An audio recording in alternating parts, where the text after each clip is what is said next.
नमस्कार दोस्तों। जियोपॉलिटिक्स की जर्नी को जारी रखते हुए आज हम अपना दूसरा वीडियो स्टार्ट करते हैं।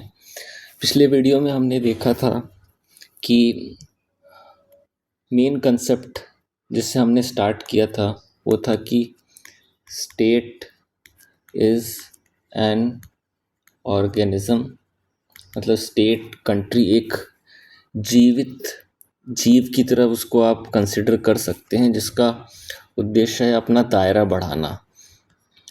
और किसी एक ऑर्गेनिज्म की तरह वो पैदा हो सकता है, फैल सकता है, थ्राइव कर सकता है और मर भी सकता है। इस कंसेप्ट से हमने स्टार्ट किया था और हमने ये भी देखा था कि कुछ रूल्स हैं एक्सपेंशन के, और उसके तहत हर स्टेट अपना दायरा बढ़ाने की कोशिश अपने कल्चर के थ्रू करता है, अपनी आइडियोलॉजी के थ्रू करता है, एक दूसरे ऑर्गेनिजम्स की dependency through commercial activity control करने के लिए थ्रू करता है।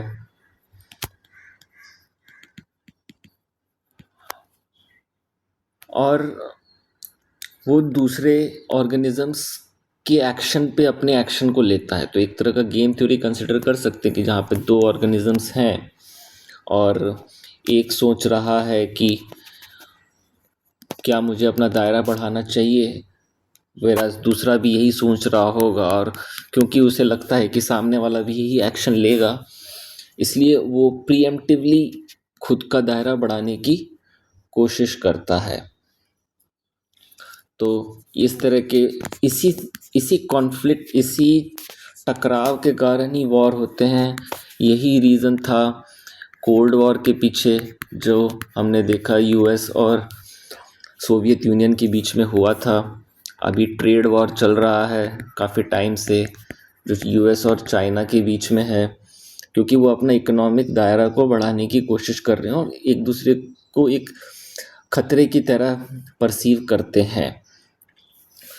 और ये भी हमने देखा था कि बॉर्डर्स जो होते हैं वो एक अलग अंग की तरह बिहेव करते हैं। बॉर्डर्स डायनामिक होती हैं, वो चेंज हो सकती हैं।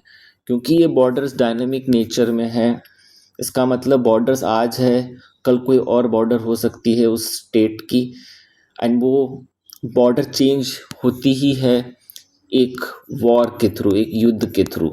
अब युद्ध के अलग अलग प्रकार हो सकते हैं, बट युद्ध के थ्रू ही होती है। और हर स्टेट अपने रिसोर्सेस को डेवलप करने के लिए ही एक्सपैंड करता है। ये रिसोर्सेस आपके रिवर्स हो सकती हैं, मिनरल्स हो सकती हैं, वैलीज हो सकती हैं, और ट्रेड रूट्स भी हो सकते हैं। आज की डेट में जो हम देख रहे हैं स्ट्रेट ऑफ हरमूज के केस में, oil, again oil is a very big resource. और हमेशा दूसरे के एक्शन के बेसिस पे ही वो अपना प्रीएम्प्टिव स्ट्राइक, तो उसे लगता है कि दूसरी सिविलाइजेशन जो है, दूसरा समुदाय अगर आगे बढ़ेगा तो हमें खतरा होगा, इसीलिए वो भी अपना दायरा बढ़ाने की कोशिश करता है। आज हम जानेंगे हार्टलैंड थ्योरी के बारे में। हार्टलैंड थ्योरी एक थ्योरी दी गई थी कुछ काफ़ी सालों पहले, जो एक्सप्लेन करती है काफ़ी हद तक कि विश्व युद्ध फर्स्ट और सेकंड क्यों हुए थे। अभी का रशिया यूक्रेन क्राइसिस को भी एक्सप्लेन करता है वो। बट उसको समझने से पहले हम पहले ये समझेंगे कि इस पूरी धरती में कितने तरह के लैंड हैं हमारे पास। तो आपको पता है कि हम भारत का ही एग्ज़ाम्पल लेते हैं। तो भारत के एग्ज़ाम्पल लेने से एक रफ डायग्राम बनाने की कोशिश करता हूँ मैं। इधर दूसरे देश हैं,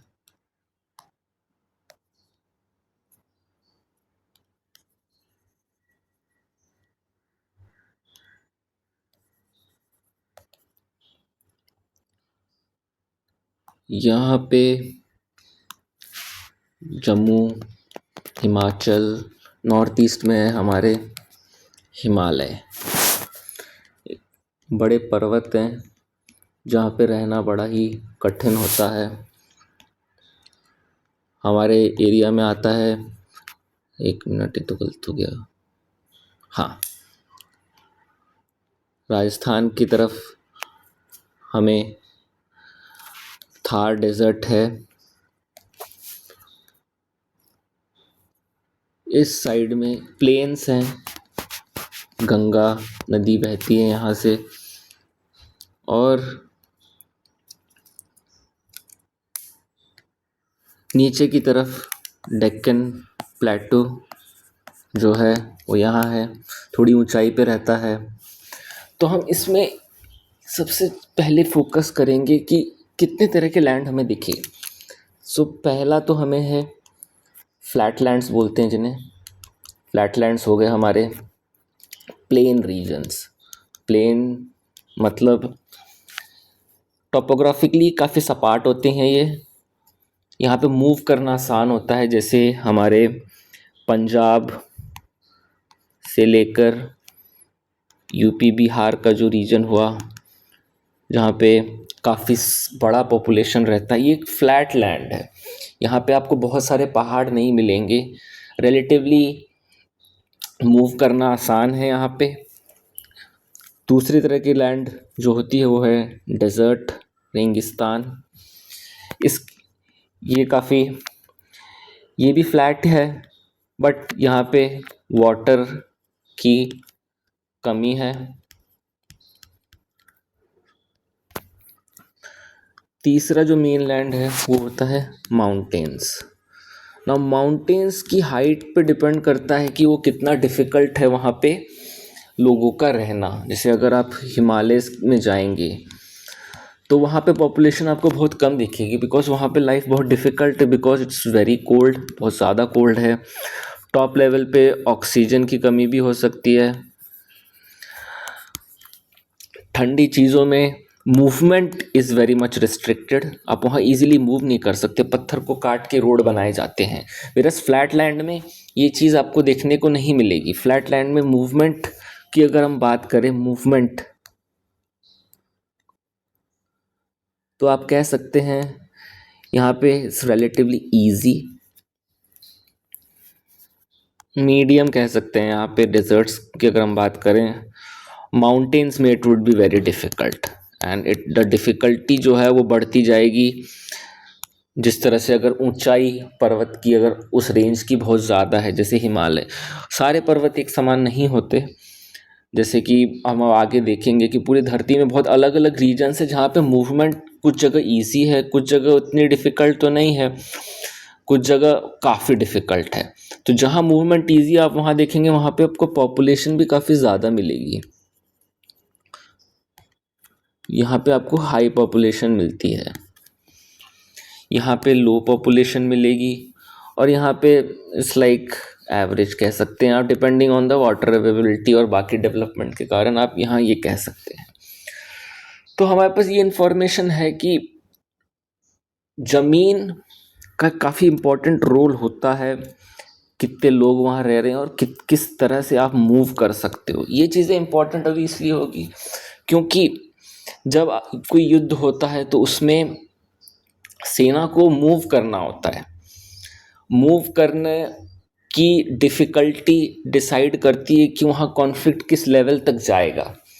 सो हम स्टार्ट करते हैं इस वर्ल्ड के टोपोग्राफी के साथ, इस धरती की ज्योग्राफी कैसी है, हमारी धरती पे कितने तरह के लैंड है। तो एक मैप मैंने बना के रखा था, थिंक इसको हम यूज़ कर सकते हैं। तो इसमें आप देखेंगे कि जो ग्रीन वाले लैंड्स हैं ये ग्रास लैंड नहीं, दीज आर फ्लैट लैंड्स। सो आप देखेंगे ये स्टेप्स और मंचूरिया, ये जो लैंड है यहाँ पे, ये यूक्रेन से लेके चाइना रशिया तक खिंचा है, बहुत बड़ा है ये एरिया। सिमिलरली आप देखेंगे यूएस में प्रेरीज हैं, वो भी एक ग्रास लैंड है, वहाँ पे मौसम भी काफ़ी ठीक ठाक रहता है, बारिश भी होती है, गर्मी भी होती है, बट इतनी ज़्यादा नहीं कि आपका सर्वाइवल जो है बहुत डिफ़िकल्ट हो जाए। सिमिलरली ऑस्ट्रेलिया में लैंड से सवाना, अफ्रीका में भी जंगल हैं, साउथ अमेरिका में भी पैम्पस करके एरिया है जो कि एक ग्रास लैंड है। फिर येलो में है deserts. Deserts are tough in a sense that water availability, पानी की कमी, एक्सट्रीम हीट सहारा और अरेबियन डेजर्ट में आप ट्रैवर्स कर सकते हैं, बट सर्वाइवल थोड़ा सा डिफ़िकल्ट था पहले के टाइम में, बिकॉज रिसोर्सेज इतने इजीली थे नहीं, और जितना बड़ा डेजर्ट होगा उतने ज़्यादा आपके रिसोर्सेज वाटर जैसी की कमी होने के आसार बहुत ज़्यादा होते हैं। एंड जो रेड में एरियाज़ हैं वो है पर्वत, हिमालय सबसे बड़े हैं, उसके बाद हमारे यहाँ पे एंडीज़ आते हैं। आप देखेंगे कि जो अगर हिमालय सबसे बड़े पर्वत रेंज है तो उसके बाद एंडीज़ आते हैं, फिर यूरोप में एल्प्स हैं, और उरल माउंटेन्स करके एक रेंज है जो कि रशिया में पड़ती है, बट ये इतनी ऊंची नहीं है। इसका आई थिंक जितना मेरा अनुमान है, इस मेरे हिसाब से आई थिंक इसकी हाइट शायद 2 किलोमीटर की ऊंचाई तक है लगभग। हिमालय तो हम जानते हैं लाइक 8 किलोमीटर, माउंट एवरेस्ट उससे भी ऊपर है। एल्स 6 तक, तो 6 से 7 किलोमीटर की ऊंचाई अबव सी लेवल तक जाता है। तो हिमालय के कंपैरिजन में देखा जाए तो Ural is not a very big range of mountains. Alps फिर भी बड़ा है, बट एल्प्स आपको स्विट्ज़रलैंड साइड पे दिखेगा। तो अब हम चलते हैं बहुत साल पहले, जब टेक्नोलॉजी इतनी ज़्यादा नहीं थी, लोग हर जगह रह रहे थे। तो हमने ये अभी ऊपर देखा कि फ्लैट लैंड्स में मूव करना इजी है। अगर टेम्परेचर अच्छा है तो वहाँ पे मूवमेंट इजी होती है, तो लोग ज़्यादा रहते हैं। सिमिलरली जितना ऊंचे माउंटेन वहाँ उतना डिफ़िकल्ट और मूवमेंट डिफ़िकल्ट है।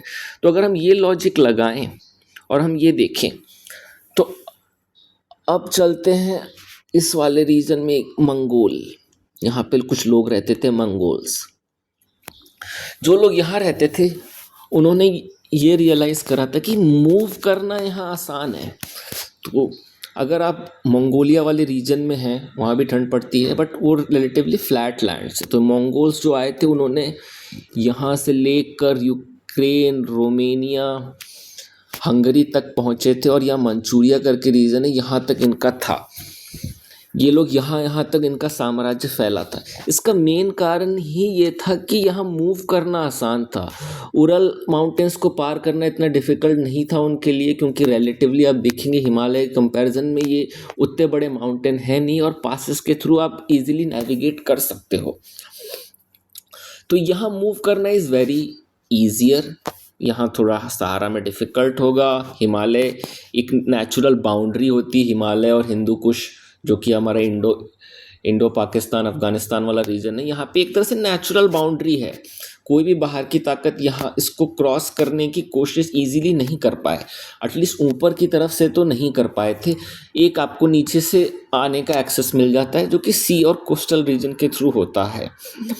तब आप इससे ये अनुमान लगा सकते हैं कि ये वाला रीजन अगर किसी एरिया ने कंट्रोल कर लिया, देन वो पूरी दुनिया पे किस तरह से दबाव लगा सकता है।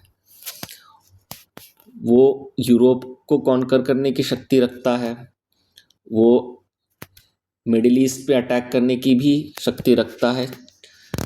हिमालय एक नेचुरल बैरियर है, तो यहाँ पे उसको थोड़ी दिक्कत होगी आने में, बट अगर ट्रेड सी रूट्स का इस्तेमाल किया जाए तो यहाँ से, तो अगर आप पूरे मैप को एक सर्कुलर रीजन के थ्रू ब्रेक करें, तो अगर आपका सेंट्रल रीजन जो है वो है स्टेप्स,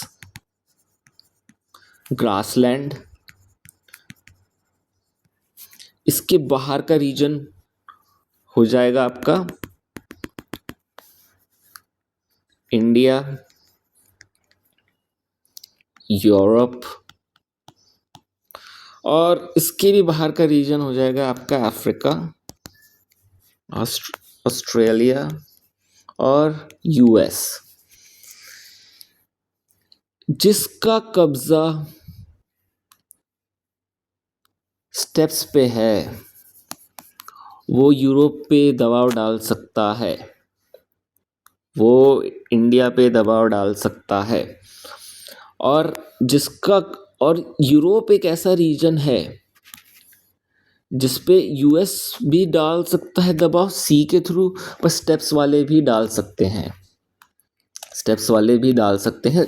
तो इससे आप ये समझ सकते हैं कि ये जो रीज़न है ये बहुत ही इम्पोर्टेंट है। अगर आप यहाँ से यहाँ कनेक्टिविटी रखते हैं, इस आपका इस रीजन पे बहुत बड़ा कब्जा है, तो आप यहाँ अटैक कर सकते हैं, आप यहाँ अटैक कर सकते हैं, आप यहाँ अटैक कर सकते हैं। इट्स लाइक आपने धरती के एक हाफ पे ही अटैक कर लिया है। नाउ जो बाहर का एरिया है वो नहीं चाहेगा कि इस पे इसका कंट्रोल हो, तो इसीलिए आप देखेंगे यूएस जो था और यहाँ पे सोवियत यूनियन था, ये जो एरिया स्टेप्स का आता है वो सोवियत यूनियन रशिया के अंदर आता था। अगर ये एरिया उसने कंट्रोल कर लिया तो यूएस को पता था कि बाकी एरिया से भी वो हाथ धो बैठेगा। सिमिलरली यूएस को पता था कि ये वाले एरियाज मुझे नहीं छोड़ने, क्योंकि अगर ये यहाँ आ गए तो मेरे स्टेप्स वाले रीजन्स पे खतरा होगा। तो आप देख रहे हैं कि जो बीच का रीजन है वो हमेशा दबाव में है, बीच का रीजन हमेशा दबाव में है। Europe is always under pressure, India is always under pressure, in fact middle east भी हम कह सकते हैं is always under pressure, because it is also, ये भी बीच में ही है। Africa is in outer, Australia is in outer and US is in outer. तो एक थ्योरी थी हार्टलैंड थ्योरी। हार्टलैंड थ्योरी ये कहती है कि ये जो एरिया है स्टेप्स का, this is the heartland. Heartland, इस पे अगर आपने काबू कर लिया तो आप अपना जो दायरा है वो बाकी देशों पे आराम से आप प्रेशर डाल सकते हैं। तो एक थ्योरी कही गई थी, एक मैप है, इसका नाम था पिवट एरिया। ये पिवट एरिया है। पिवट एरिया के ना आप देखेंगे स्टेप्स वाला रीजन है, मार्जिनल इनर क्रेसेंट यही वही है यूरोप और इंडिया वाला एरिया, और ये जो बाहर की रीजन है ये आउटर क्रेसेंट है। तो पूरे दुनिया को अगर देखा जाए तो आप उसको तीन, एक मिनट थोड़ा बढ़िया बना देता हूँ,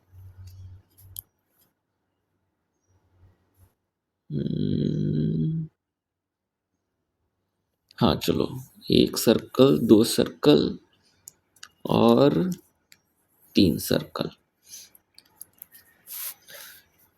जो रशिया वाला पोर्शन है that is inner Russia, US जो है वो बाहर है, यूरोप बीच में है, इंडिया बीच में है, मिडिल ईस्ट बीच में है। सो आप देखेंगे कि यूएस नहीं चाहेगा कभी कि वो यूरोप पे कंट्रोल लूज़ करे, क्योंकि उसको पता है कि अगर उसने लूज़ किया तो Russia is always with their. Similarly middle east पे भी। तो ये वाला जो रीजन हो गया जो इनर क्रेसेंट बोलते हैं जिसे, ये हमेशा दबाव में रहेगा। आप देखिएगा इस, और इसमें सबसे इम्पॉर्टेंट रीजन जो है वो है आज की डेट में मिडिल ईस्ट। हमेशा कॉन्फ्लिक्ट से लदा हुआ रहता है। यूएस चाहता है उसको अपनी तरफ खींचने के लिए, रशिया की कोशिश है कि अपनी तरफ खींचें। इंडिया डिपेंडेंट है इसके ऊपर, यूरोप डिपेंडेंट है इसके ऊपर, यूरोप कभी इस साइड कभी इस साइड, रशिया। तो आप इससे ये भी देख सकते हैं कि जो रशिया यूक्रेन है वो एक सेंटर में पड़ता है, इट्स इन दी हार्टलैंड। ये वाला एरिया अगर आपने काबू कर लिया then it's very much difficult for other countries to come and take that area. ये देखिए यहाँ पे है आपका यूक्रेन, ये पे रशिया का यहाँ एक्सपेंशन चल रहा है। इनर क्रेसेंट ये आपका मिडिल ईस्ट है। ये वाला एरिया जो हमने अभी डिस्कस करा था ये इज ऑलवेज अंडर प्रेशर। तो ये वाला जोग्राफिकली आप देखेंगे कि ये वाले में कॉन्फ्लिक्ट इसीलिए सबसे ज़्यादा है क्योंकि इस एरिया को दोनों तरफ से प्रेशर्स हैं। इसको यूएस के साइड से भी प्रेशर है, इसको रशिया के साइड से भी प्रेशर है। तो ये कॉन्फ्लिक्ट वाला एरिया है और इसका सबसे बड़ा रीज़न ये है कि ये पिवट एरिया जो स्टेप्स का रीज़न है वो फ्लैट है और उसका एक्सेस रशिया को है। अगर यहाँ पे कुछ बड़े पर्वत होते तो शायद ये रीजन को ब्रेक करा जा सकता, बट क्योंकि ये फ्लैट है और इस पे ऑलरेडी रशिया का प्रेजेंस हो चुका है, this will be very difficult to defeat and this causes कि आपका जो ये यूक्रेन और मिडिल ईस्ट वाला रीजन है they are just outside this steppes and just. तो यूएस हमेशा ये सोचेगा कि अगर they lose this inner marginal crescent जो येलो शेडेड रीजन है, then they have a danger, उन्हें खतरा है। सिमिलरली रशिया के, तो ये जो स्ट्रिप है this will always feel pressure. जितने ज़्यादा रिसोर्सेज यहाँ होंगे उतने ज़्यादा प्रेशर ये फील करेगा। फॉर एग्जाम्पल यहाँ ऑयल बहुत है, इंडिया भी मार्जिनल क्रेसेंट में आता है, इंडिया में भी रिसोर्सेज बहुत थे, ब्रिटिश ने इस चीज़ का पूरा एक्सप्लॉयटेशन करा था, यहाँ से स्पाइस ट्रेड्स काफ़ी यूज़ करे गए थे। तो ये इनर क्रेसेंट हमेशा याद रखिए, इनर क्रेसेंट में resource rich which always will be under attack. Ukraine इसलिए अंडर अटैक है क्योंकि Ukraine supplies 1/3, 1/3 of carbohydrates. Carbohydrates Indians तो हमें पता ही है, rice, wheat. I think Ukraine को वीट बास्केट भी कहा जाता है वर्ल्ड का। इट इज़ सो फर्टाइल कि यहाँ से 1/3 कार्बोहाइड्रेट्स वर्ल्ड के डिपेंडेंट हैं। It's very resource rich, that's why Russia wants it. Middle east oil है, इनर क्रेसेंट में है, स्टेप्स के बाहर है, दोनों पार्टी चाहेंगे कि इसको अटैक करें। India has been already exploited, but thankfully हमारी बाउंड्रीज़ हैं जो कि एटलीस्ट हमें नॉर्थ से प्रोटेक्ट करती हैं, बट साउथ में आप देखेंगे वाटर के थ्रू हमें स्टिल एक्सेस है, we still feel the pressure. So to recap, हमने ये देखा कि स्टेट ऐसा ऑर्गेनिज्म है जो कि हमेशा एक्सपैंड करने की कोशिश करता है और हमारे अपने इम्पॉर्टेंट रीजन्स को डेवलप करने का ट्राई करेगा। और टोपोग्राफी बहुत इम्पॉर्टेंट रोल प्ले करती है। प्लेन्स जो होती हैं वहाँ मूवमेंट ईजी है, तो जिसका कंट्रोल उस लैंड पे है, it's very difficult to attack that. Himalaya is very difficult to move there, population is low, एक नेचुरल बैरियर की तरह एक्ट करते हैं माउंटेन्स। हमने ये भी देखा कि जो स्टेप्स का रीजन है, ये काफ़ी ड्राइंग में मैंने स्क्रेबल कर दिया है बट आपको दिख रहा होगा, जो स्टेप्स का रीजन है वो एक फ्लैट लैंड था और उस पर रशिया का कंट्रोल था और वहाँ मूव करना आसान था, तो इसलिए आपने देखोगे मंगोल्स ने भी काफ़ी इन्वेट करा, वो एरिया पे अच्छा खासा कंट्रोल था। और वो एरिया की लोकेशन ऐसी है, वो पिवट एरिया कहा जाता है क्योंकि आप उससे बाहर की तरफ अटैक कर सकते हैं, यू कैन प्रेशर आउटसाइड। और जो इनर क्रेसेंट वाला एरिया है, जो यूरोप, मिडिल ईस्ट और इंडिया है, जितना रिसोर्स रिच होगा उतना कॉन्फ्लिक्ट की लाइक्लीहुड है, बिकॉज इसको कॉन्फ्लिक्ट दोनों साइड से मिलती है। इसको यूएस साइड से जो कि आउटर में है, और जो पिवट एरिया स्टेप्स का रीजन है वहाँ से भी प्रेशर है। It's always under conflict. And Ukraine, as we know कि वीट बास्केट है वर्ल्ड का, सबसे ज़्यादा कार्बोहाइड्रेट्स वर्ल्ड यहीं प्रोड्यूस होते हैं, ऑयल निकलता है मिडिल ईस्ट से, रिसोर्स रिच एक सैंडविच हो चुका है, always feel pressure. So hope आपको ये वीडियो इंफॉर्मेटिव लगा होगा and you can still predict कि टोपोग्राफी कितना बड़ा रोल प्ले करती है फ्यूचर लैंडस्केप में। ईरान में डिफ़िकल्ट इसीलिए है क्योंकि ईरान अभी भी थोड़ा माउंटेनियस रीजन है, it's not difficult to penetrate. Iraq was still a flat region, तो वहाँ पे US invasion was relatively easier. But जितना देखेंगे कि जितना टोपोग्राफिकली डिफ़िकल्ट होगा वहाँ ग्राउंड इन्वेजन्स बहुत डिफ़िकल्ट होते हैं। तो हमेशा ये याद रखिए, स्टेप्स एक ऐसे रीजन है जिस पे रशिया का कंट्रोल है, बहुत फ्लैट लैंड है, already control, it's very difficult to go there and it's very easy for them to attack. वो लोग काफ़ी अच्छे से कंट्रोल कर सकते हैं। यूरोप, मिडिल ईस्ट और इंडिया की तरफ एक्सपैंड करने की कोशिश करी है उन्होंने। यूएस ऑब्वियसली अपोजिंग फोर्स लगाता रहता है।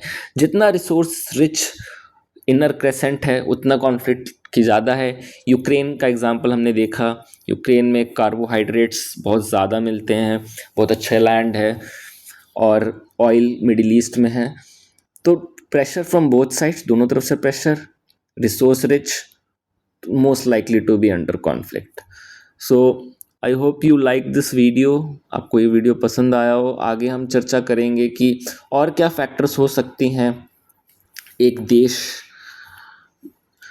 की एक्सपेंशन और कॉन्फ्लिक्ट का हम कैसे प्रेडिक्शन कर सकते हैं। टोपोग्राफी के अलावा क्या क्या और चीज़ें हैं जो रोल प्ले कर सकती हैं। कई बार नेशनलिस्ट मूवमेंट, कल्चर, आइडियोलॉजीज, ये सब चीज़ें हमें एक्सप्लोर करनी है।